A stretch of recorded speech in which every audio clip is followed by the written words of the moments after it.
Hello friends, welcome back to YouTube channel. अभी हम लोग यहाँ पे एशियन पेंट्स लिमिटेड के एनालिसिस करेंगे और इस एनालिसिस में देखेंगे एशियन पेंट्स बहुत दिनों से नीचे गिर रहा है और आज के दिन भी गैप डाउन ओपनिंग के बाद बहुत ही ज़्यादा नीचे की ओर ये गिरा है। ठीक है, लगभग लगभग 4% की इसके अंदर सेलिंग है। बड़ा शेयर है तो 4% ज़्यादा होता है इसके अंदर।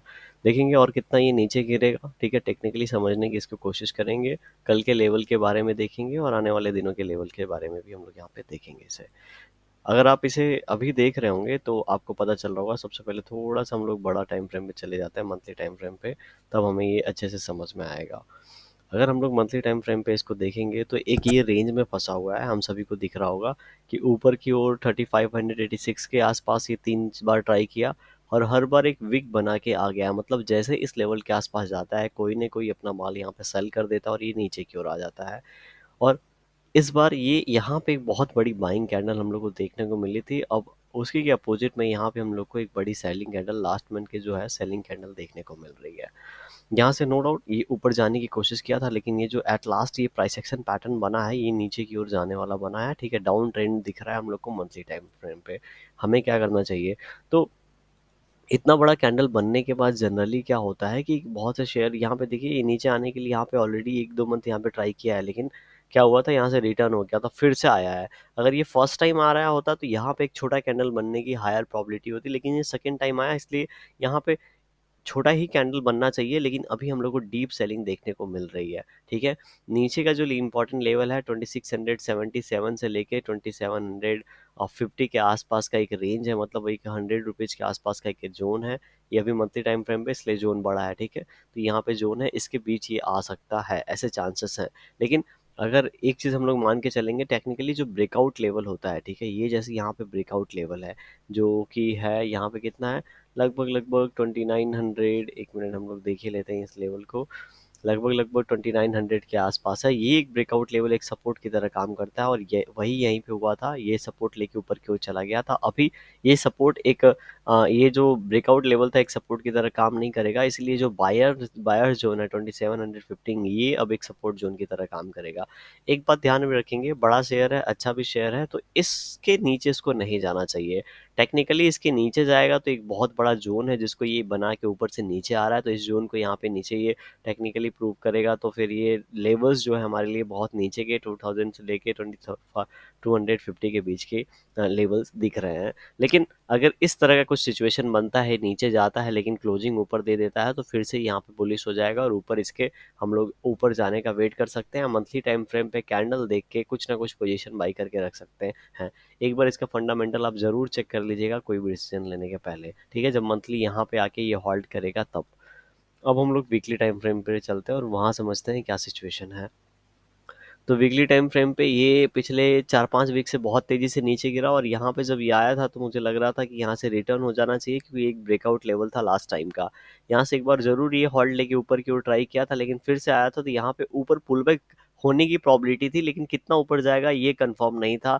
ठीक है, क्योंकि यहाँ पे ऑलरेडी एक बार ये हो चुका था। तो ये यहाँ पे आया और कुछ दिन तो 2-4 वीक रुकने के बाद ये लगभग लगभग ये फिर से नीचे की ओर कंटिन्यू हो रहा है। अभी कंटिन्यू हो रहा है तो ये जितना यहाँ पे एक रेंज बनाया था, इसका 1:1 नीचे प्लॉट कर देंगे उतना टारगेट आएगा, तो 2800 का टारगेट हम लोग को अभी समझ में आ रहा है वीकली टाइम फ्रेम से। ठीक है, कितने का आ रहा है? तो 2800 का टारगेट हम लोग को अभी वीकली टाइम फ्रेम पे समझ में आ रहा है।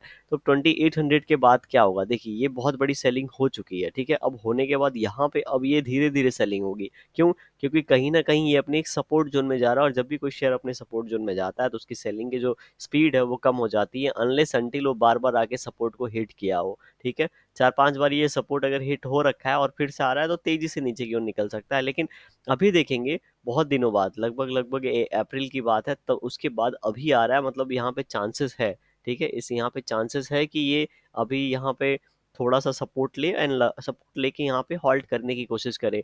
हो सकता है 1 वीक रुके रुके, 2 वीक रुके, हम लोग को पता नहीं है, लेकिन यहाँ पे ये सपोर्ट जरूर लेगा। एंड उसके बाद अगर सपोर्ट ब्रेक करता है और इसी स्पीड में नीचे की ओर आता है तो ये 2700, जैसा कि अभी हमने बात किया, 2700 एक ऐसा लेवल है जहां से बाउंस बैक होना चाहिए। और लास्ट जो लेवल होगा वो होगा 2600 के आसपास का, जो अभी हमने आपको वीकली टाइम फ्रेम में बताया था। अभी फिर से बता देता हूँ आपको, 2550 का आप हम लोग मान के लेवल चलेंगे। क्यों?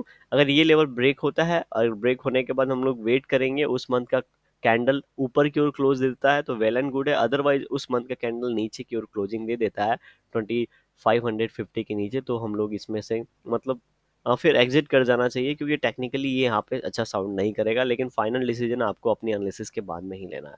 ठीक है।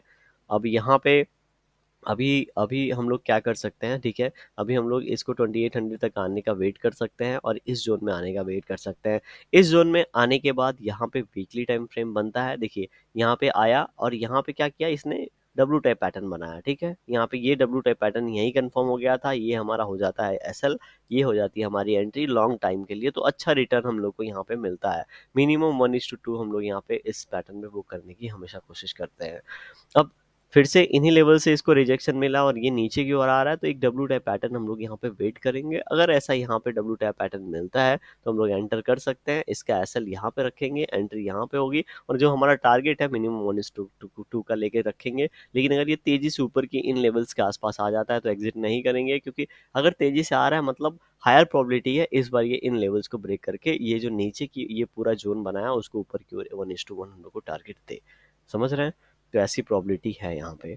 अब वन डे टाइम फ्रेम पे चलते हैं। वन डे टाइम फ्रेम पे आज के दिन गैप डाउन ओपनिंग हुई है, हम सभी को पता है आज के दिन गैप डाउन ओपनिंग हुई है, जो लेवल था उसको ब्रेक किया है। अब इतना ज़्यादा 2-3 दिन में सेलिंग हो चुकी है। अब हम लोग थोड़ा सा चार्ट जूम आउट करते हैं और पीछे का लेवल देखते हैं। अभी जब हम लोग पीछे देख रहे हैं तो हम लोगों को क्या पता चल रहा है कि यहाँ पे ठीक है इस लेवल से क्या हुई थी, बाइंग हैपनिंग हुई थी। तो आज के दिन सपोर्ट भी इसी लेवल के आसपास ही लिया है, क्योंकि ये जो लेवल्स होते हैं बहुत इंपॉर्टेंट होते हैं। देखिए क्यों इंपॉर्टेंट है, अभी मैं आपको बताता हूँ। यहाँ से गया ठीक है, ऊपर जा रहा था, इस पॉइंट पे बहुत ज़्यादा सेलिंग आया, लेकिन किसी ने इस पॉइंट से इसको उठा के इतना ऊपर की ओर लेके गया है, तो ये पॉइंट बहुत इंपॉर्टेंट हो जाता है। तो अगेन इस पॉइंट के आसपास अगर आज के दिन आया तो यहाँ से हम लोग को क्या देखने को मिला है, बाइंग। तो कल के दिन फिर से एक अभी इंपॉर्टेंट लेवल है 2800, जो कि थोड़ा दूर है, तो कल या 1-2 दिन में हो सकता है ये 2800 के आसपास जाए। हो सकता है 2 दिन का टाइम ले, कल के दिन हो सकता है यहाँ पे लोग संभले। ठीक है, यहाँ पे थोड़ा सा इनडिसिसिव कैंडल यहाँ पे बनाने की कोशिश करें, उसके बाद नेक्स्ट डे में हो सकता है 2800 के लेवल को ये टच करे। तो ऐसा यहाँ पे सिचुएशन है कल के लिए। 15 मिनट टाइम फ्रेम पे चलिए देख लेते हैं, 15 मिनट टाइम फ्रेम पे भी कल के इंपॉर्टेंट लेवल्स इसके लिए क्या हो सकते हैं। जैसे मैंने बताया बहुत बड़ा ऑलरेडी सेलिंग हो चुका था, तो यहाँ पे हॉल्ट किया है, अपने आप को हॉल्ट किया। अगर यहाँ पे गैप अप ओपनिंग हो जाती है तो इसके नीचे जाने की प्रोबेबिलिटी बहुत कम हो जाएगी कुछ दिनों के लिए। ठीक है, क्योंकि यहाँ पे फिर ये कंसोलिडेट करने लगेगा। लेकिन अगर फ्लैट ओपनिंग के बाद ये अपना लेवल निकालता है तो हम लोग यहाँ पे नीचे के लेवल थोड़े से देख सकते हैं। 20-30 रुपये नीचे देखेंगे, ज़्यादा नीचे नहीं देखेंगे, क्योंकि ऑलरेडी 2 दिनों में बहुत ज़्यादा सेलिंग हो चुकी है। अगर यहाँ ऊपर निकलता है तो इसके ऊपर जाने की प्रोबेबिलिटी थोड़ी कम लग रही है सेलिंग प्रेशर देख के। लेकिन अगर यहाँ पे बाइंग होती है तो ये बाइंग इसका ये जो रेंज बना है इसका 1:1 के ऊपर हो सकता है ना जाए और फिर से ये नीचे की ओर आ जाए। वीडियो कैसी लगी कमेंट सेक्शन में बताइएगा, पसंद आई वीडियो लाइक कर दीजिएगा, चैनल पर होंगे सब्सक्राइब कर सकते हैं। कोई भी डिसीजन लें उसके पहले खुद के एनालिसिस जरूर करें। Thank you for watching this video.